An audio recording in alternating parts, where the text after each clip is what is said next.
Hello everyone, welcome to veg out kitchen. ಇವತ್ತು ನನಗೆ orders ಬಂದಿದೆ ಸ್ಪ್ರೌಟ್ ಸ್ಯಾಲಡ್. ಯೂಶ್ವಲಿ ನಾನು ಸ್ಪ್ರೌಟ್ಸನ್ನು ಯಾವಾಗೂ ರೆಡಿನೇ ಇಟ್ಟಿರ್ತೀನಿ.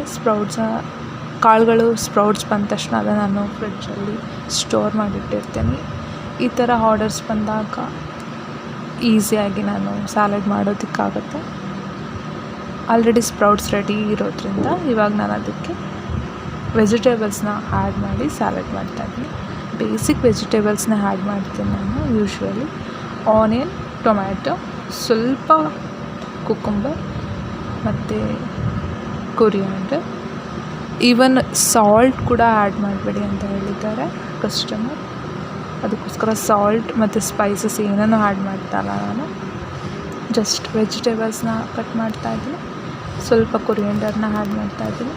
ಅದಾದಮೇಲೆ ಸ್ಪ್ರೌಟ್ಸ್ ಮತ್ತು ವೆಜಿಟೇಬಲ್ಸ್ ಎರಡನ್ನೂ ಸಪ್ರೇಟ್ ಹಾಕಬೇಕಂತ ಅವರಿಗೆ. ಅದರಿಂದ ಏನು ಮಾಡ್ತಾಯಿದ್ದೀನಿ, ಸ್ಪ್ರೌಟ್ಸನ್ನು ಒಂದು ಬಾಕ್ಸಿಗೆ, ವೆಜಿಟೇಬಲ್ಸ್ನ ಒಂದು ಬಾಕ್ಸಿಗೆ ಹಾಕ್ತಾಯಿದ್ದೀನಿ. Thanks for watching. Keep supporting me. ಒಂದು ಆರ್ಡರ್ ಪ್ಯಾಕ್ ಆಗ್ತಾ ಇದ್ದಾಗೆ ಇನ್ನೊಂದು ಆರ್ಡರ್ ಬಂದಿದೆ. So see you in next video. Bye bye.